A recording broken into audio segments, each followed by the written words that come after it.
Hi, I'm Mandy, 32 years old and fresh out of law school. I've been hustling at a small firm and recently moved into this cute little house with a gorgeous garden. It's nothing grand, but it's mine and I love it. Then I met John, tall, handsome, and, well, rich. His family had more money than I'd ever seen. We fell for each other fast, and before I knew it, we were saying our vows. At first, it felt like a fairy tale. John was sweet, supportive, and, surprisingly, he loved my garden almost as much as I did. And then I met his mother, Emily. Emily was a force. The first time she visited our home, she glanced around like she'd walked into something unpleasant. "Oh, darling," she said, her voice laced with false sweetness. "How quaint. I suppose this is charming for someone of your background."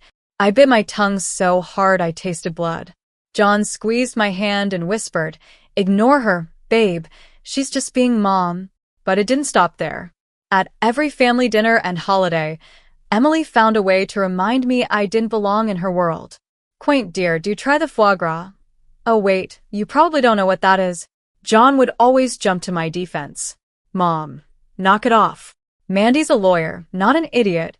I appreciated his support, but a part of me wished he'd just tell her to back off entirely. Things hit a breaking point at the annual family barbecue. I had spent weeks perfecting my garden, planting colorful flowers, and setting up a little vegetable patch. When Emily arrived, she wrinkled her nose in disgust. "Oh, Mandy, you didn't actually spend money on this, did you? It looks so cheap." "John, darling, you really should hire a proper landscaper. This looks like something from a trailer park." The silence that followed was suffocating. My face burned with embarrassment, and tears stung at the corners of my eyes. Before I could respond, John finally stepped in. "That's enough, Mom." But after the barbecue, the tension only grew. Emily seemed to be around constantly, her presence like a dark cloud over our home. She dropped by unannounced, offering unsolicited advice on everything: our decor, our meals. "Darling," she'd say to John, "you simply must replace these interesting curtains Mandy chose. They're not exactly fitting for someone of your status." At first, John brushed her off, but gradually I noticed a shift. He'd start eyeing our furniture with a critical gaze or make comments about my outfits. One evening, as I was getting ready for a work dinner, John frowned. "Don't you have something a little more sophisticated?" I felt like I'd been slapped. "What's wrong with this? I thought you liked this dress." He shrugged. "It's fine, I guess. Mom just mentioned it might not be appropriate for certain events." I bit my tongue, trying to avoid a fight, but the whole exchange left me rattled. Things finally came to a head when I was leaving for a week-long conference. As I packed, Emily swooped in, all faux concern. "Oh, Mandy, leaving John all alone? I do hope he'll manage without you." Forcing a smile, I replied, "I'm sure he'll survive, Emily. It's just a week." But as I boarded my flight, I couldn't shake the feeling that something was wrong. Throughout the conference, my thoughts kept drifting back home.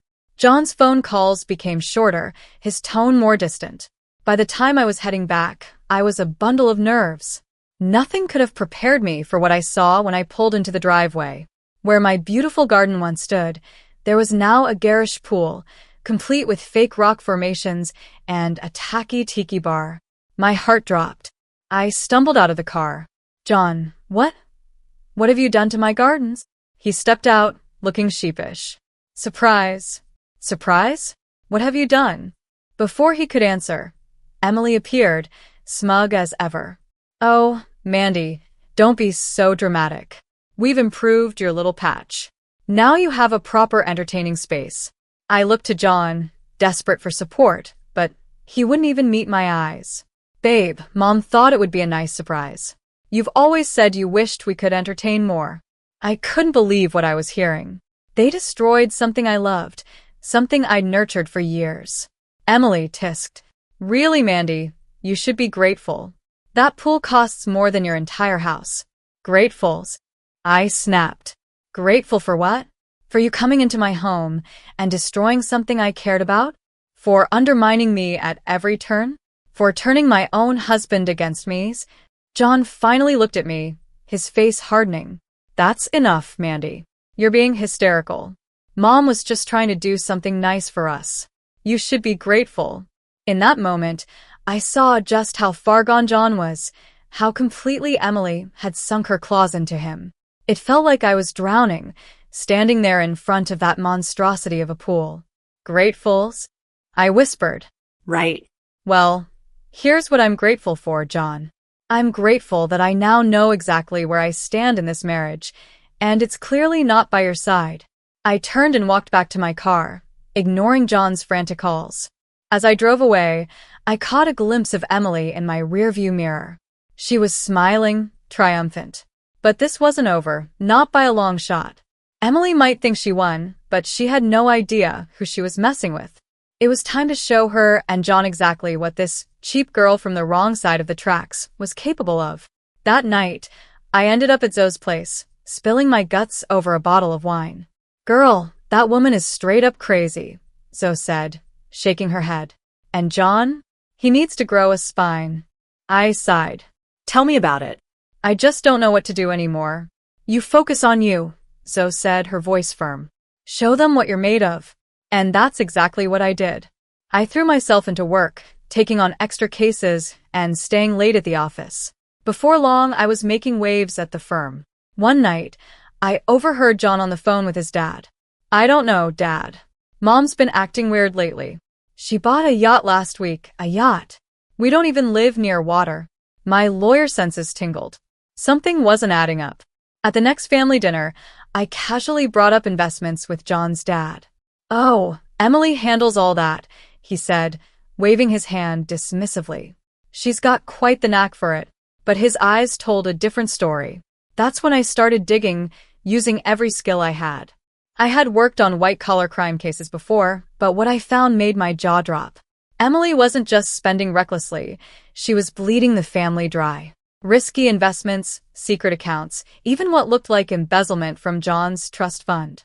I tried to talk to John about it, but he shut me down hard. Don't be ridiculous, Mandy, he snapped. Mom knows what she's doing.